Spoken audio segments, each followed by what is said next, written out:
Hello there, guys. How are you guys doing? She's back already. Well, yesterday was April Fool's Day. Gosh, I got so many comments and am I live or no? Live, not live. Live, not live. There we go. I'm live. Okay. And I got so many comments, and thank you guys for being so understanding and loving and caring and just concerned. But yesterday was April Fool's Day, so I was only out about like 100 comments, or, because I got private messages too. Only a couple people said, Pearl, was it April Fool's Day? Was it April Fool's joke? Yes, it was April Fool's Day. And since it's no longer April Fool's Day, so now I got to tell you guys that was April Fool's Day joke. Even though there was some truth in some of that, that sometimes I do feel overwhelmed. Sometimes I do feel like, dang, where am I going with this? And I do have so much going on, and Michaeling for 17 years has really, I got battle scars, from fighting battles and having to, go to court on certain situations and haters and accused of being like a devil woman, because I am telling you guys that Michael faked his death, and I'm just a reporter. I'm a messenger. I didn't have Michael disappear. I didn't have anything to do with his quote unquote death or death hoax. I have nothing to do with that. I'm just a reporter. And as far as Peter Michael Bobby is concerned, I'm reporting to you what has happened with Peter Michael Bobby and all the clues and the proof and why I believe that he's Michael Jackson. You may believe whatever you choose, but this is what I believe, which I have First Amendment right to believe whatever I want to believe. So I've been, God, it's been horrible. There's been revenge porn on me. There's been just lies. There's been death threats after death threats. There's been instigators. There's been stalkers. There's been people that went outside of the Michael world and caused trouble in my personal life. And it's been civil blackmail. And there's been just a horrific amount of trouble. And I know that I told you guys I talked to Peter Michael Bobby a few days ago.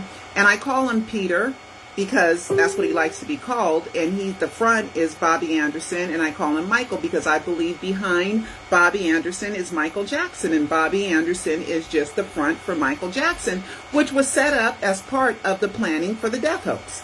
He's got to be somebody, so if he's ever caught, somebody can go, no, it was really me, it wasn't Michael, right? I mean, Michael's been pretending to be other people since he was a teenager.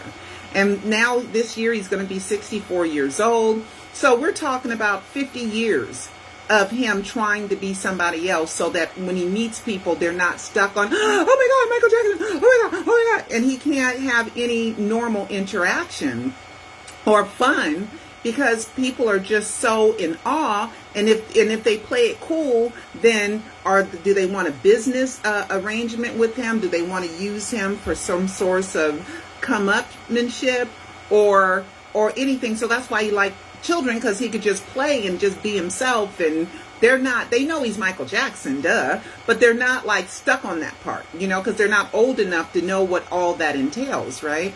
So anyway, so yeah, Bobby and Peter and Michael, well, Michael and I'm just going to say it, Michael and I had a heart-to-heart talk, and, and I had been, kind of a little bit like hurt because I feel like he didn't defend me when the haters came. And I felt like he had the opportunity to, because the only reason why they dislike me is because of him. So, so even though, and I had never met that person, never had a relationship with those people. I've never had a one-on-one conversation with those people that hated my guts.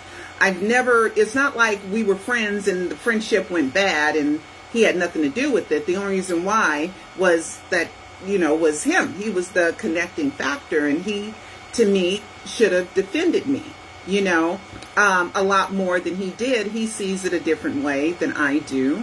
And that brings me to Will and Jada. I hadn't really talked about that. How many minutes do I have? Because I have a couple things I want to talk about. Will, Jada, and Chris Rock, because there's really three of them that are involved, right? and it happened at the Oscars, and it was almost a week ago tomorrow that it happened, and everybody and their mama has an opinion. Well, for me, you know, the slap happened. Now, what does that mean? What is the image? What is the repercussions of that? How is it? Okay. Apparently, just to recap, who doesn't know what happened? Jada has alopecia, right? Now, she chose to shave her head instead of putting on a wig. That's her choice, right? So Chris Rock comedy, and he said that, oh, G.I. Jane 2 was a movie with Demi Moore, and Demi Moore shaved her head, and Demi Moore was a badass chick, right, in the movie. And it was a joke, and Will thought it was kind of funny until he looked over at Jada, and Jada was not happy, so Will felt like he needed to defend his woman, and she would expect him to, and he went up and he slapped Chris Rock, right? Now, with Chris Rock, what I don't understand is after you're hit so hard, because Will's not a tiny person. He's strong, he's built, he works out, and he's, you know, the whole body slapped, right? How come Chris Rock never grabbed his face? Like, ouch. You know, never touched his face. I mean, I kind of don't get that part, right? And then, you know, sometimes when somebody hits you, you might have a little, you know, your tooth might hit your face and you might bleed a little bit or something, or some swelling, because it was a slap. It was a hard slap, right? And then he sat down and he said, keep my wife's name out your effing mouth, right? And he meant that. And then what? Oh, you didn't hear me? Let me say that again louder. Okay. So that was at the Oscars. And then later, Will won Best Actor Award for the movie with Venus and Serena. And in that acceptance speech, he talked about 3 more black women, right? He talked about the mother that played Venus and Serena's mom, Oracene, that was her name, and the 2 little girl actresses that played, and he said he had to defend her, and he had to defend the little girls, and that's what he feels like he needs to do. He needs to defend black women. Now, the reason why that's important, and you guys who don't know, sometimes we got to listen to other people to hear his perspective, right? And I listen to the Asian problem, and I listen to the Latino problem, and I listen to the Muslim problem, and I try to be a listener because we all have different perspectives, right? So in the black community, you know, we've been called bitches and hoes to the world by black men, on rap records. And the N-word has been all over rap records, and it's just turned crude, right?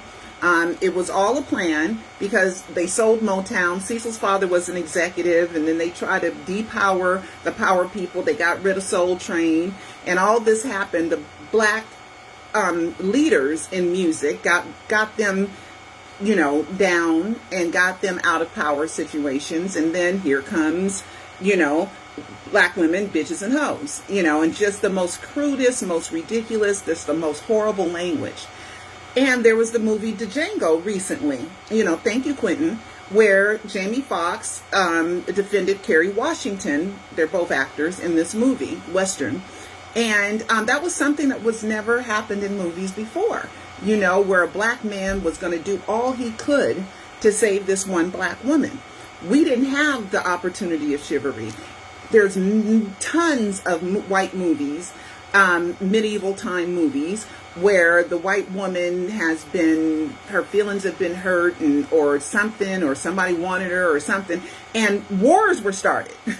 Wars for defending her. Wars where people died in these movies, okay? Bloodshed, hundreds of deaths, war, you know, armies, you know, to defend her honor, right? But we didn't have that, right?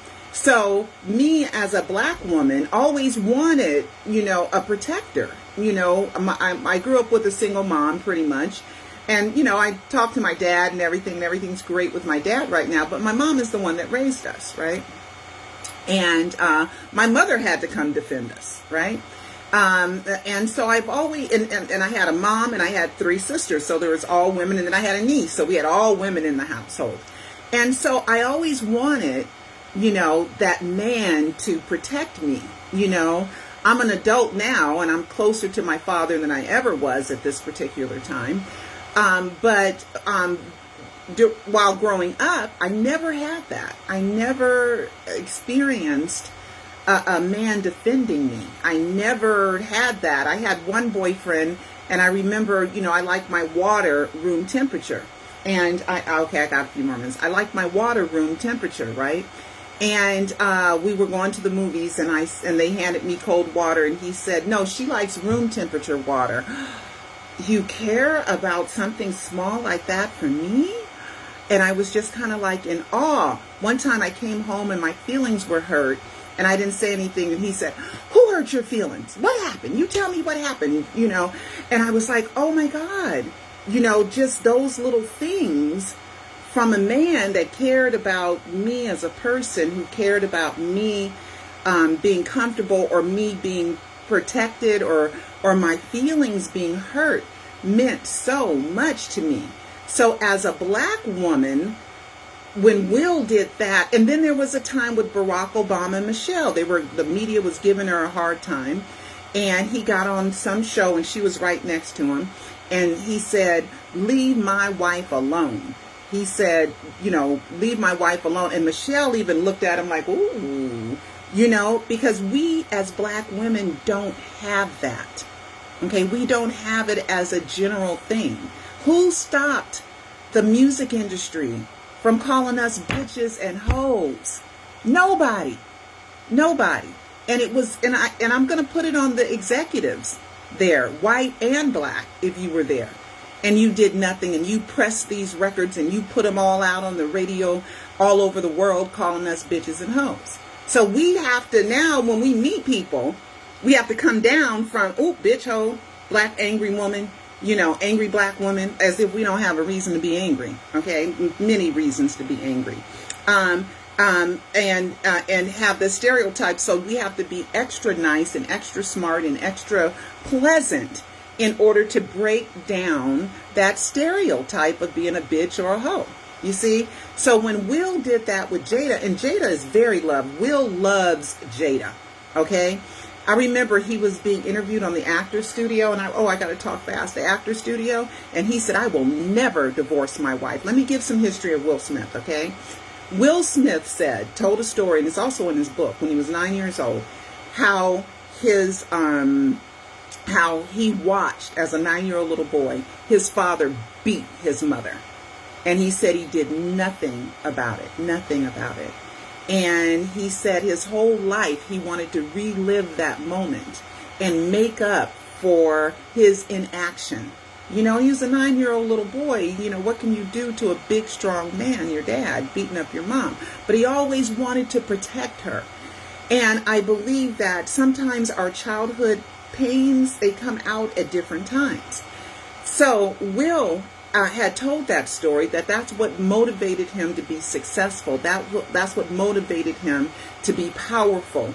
It was trying to make up for that moment in time that he felt ashamed of. Will also loves Jada because the way they met, my understanding is that she tried out for his girlfriend in The Fresh Prince of Bel-Air, the sitcom, right? And they said she was too short. The height disparagement was too much. Even though Nia Long, an inch or two taller? I mean, come on, she ended up getting the role, not Jada. And Jada was upset when she left and she didn't get the role. And Will went after her. And he liked her from the beginning. And Jada had a relationship and love and total respect for Tupac. Okay? So Will had been living in the shadows of Jada's, image and reputation of Tupac, to where Will always had to work and earn Jada's love.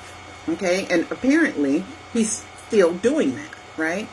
And when Tupac died, and I do believe Tupac is dead. I've seen, I've studied it and everything, but ain't no death hoax like Michael Jackson's death hoax, okay? And that's the one I know the best, okay?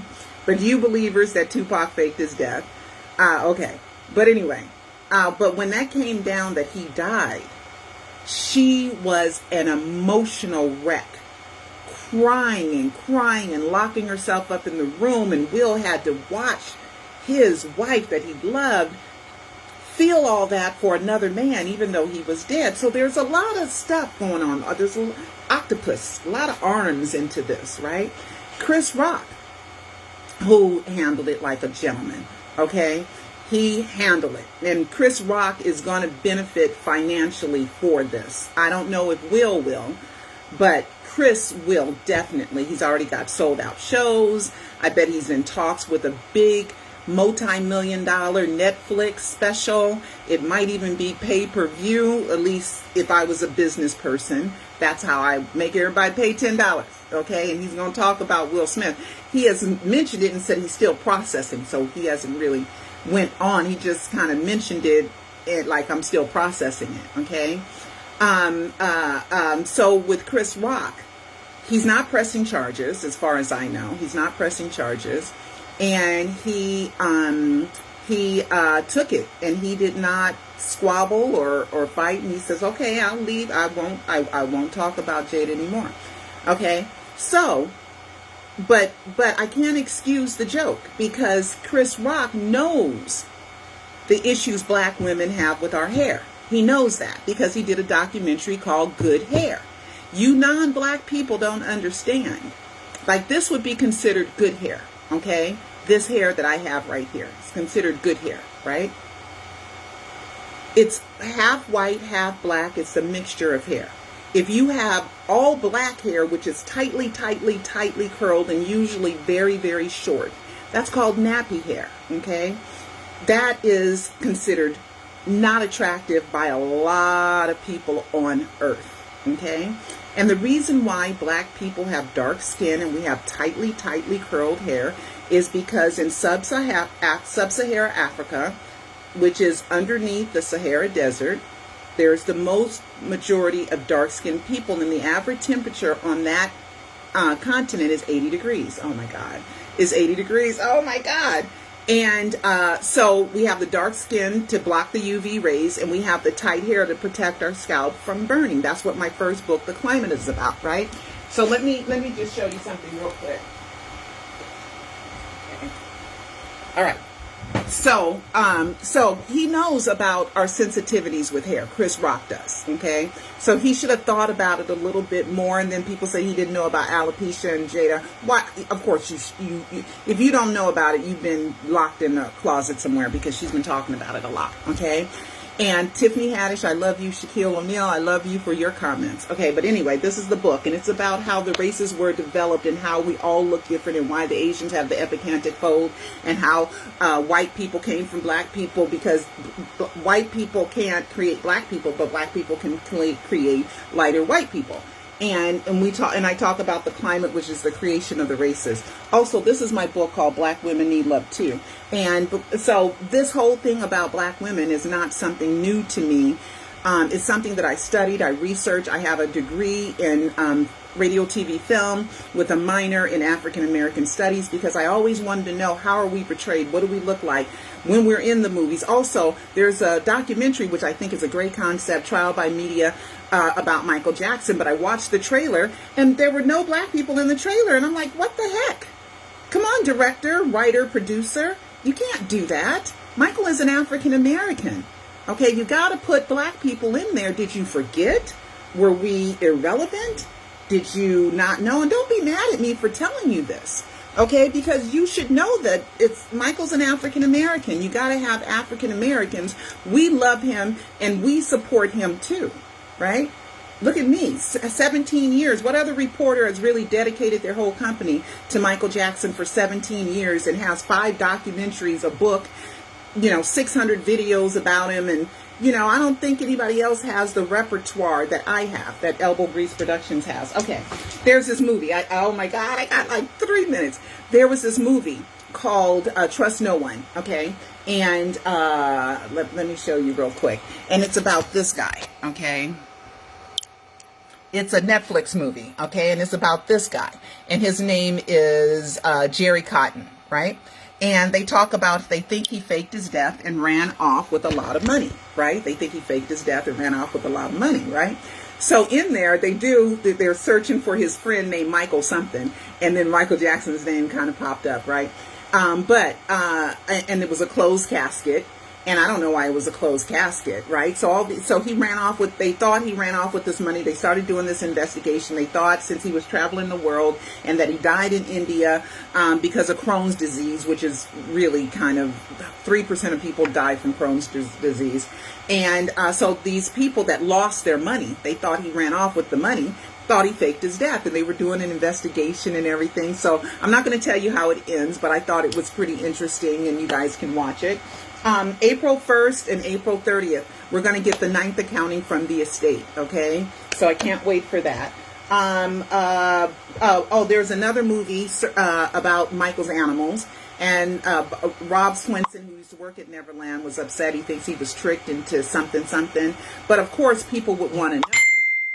People would want to know what happened to Michael's animals. I wanted to know. I mean, I know I got into it with Tippi Hedren, and I sent her kind of a scolding email after Michael got acquitted, because she was saying, you left your, I don't know, with elephant or tigers or something at her. She had a sanctuary with animals. And I'm sure he's given her money throughout the years. And she's saying, well, you should send me $1 million or $5 million, and maybe people won't be mad at you. And I'm thinking, I'm sure if Michael gave you those animals that, he gave you money years before, and this was kind of like, okay, now, here, use some of the money I got, here's some of the animals. So I thought that was kind of wrong, Tippi Hedren. Okay. Anyway, they were mad. So we don't know how the documentary, if it's going to be pro Michael, if it's going to be negative Michael about the animals, but it's a British documentary. Let's see.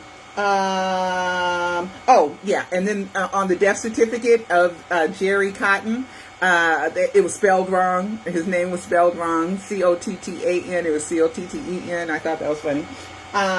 Let's see. What else is going on? Let's see if I got everything. And then there is somebody went to Neverland. So I've heard rumors that the black girl that went to Neverland, that it was her. Oh my God, I gotta go. Oh my God.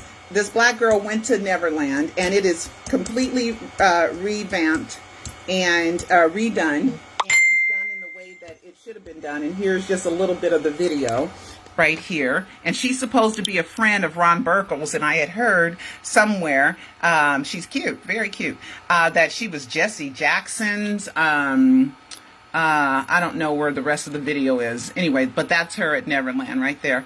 And she was Jesse Jackson's niece, but I don't know if that's true or not. I just read that somewhere, and somebody could have just been saying it.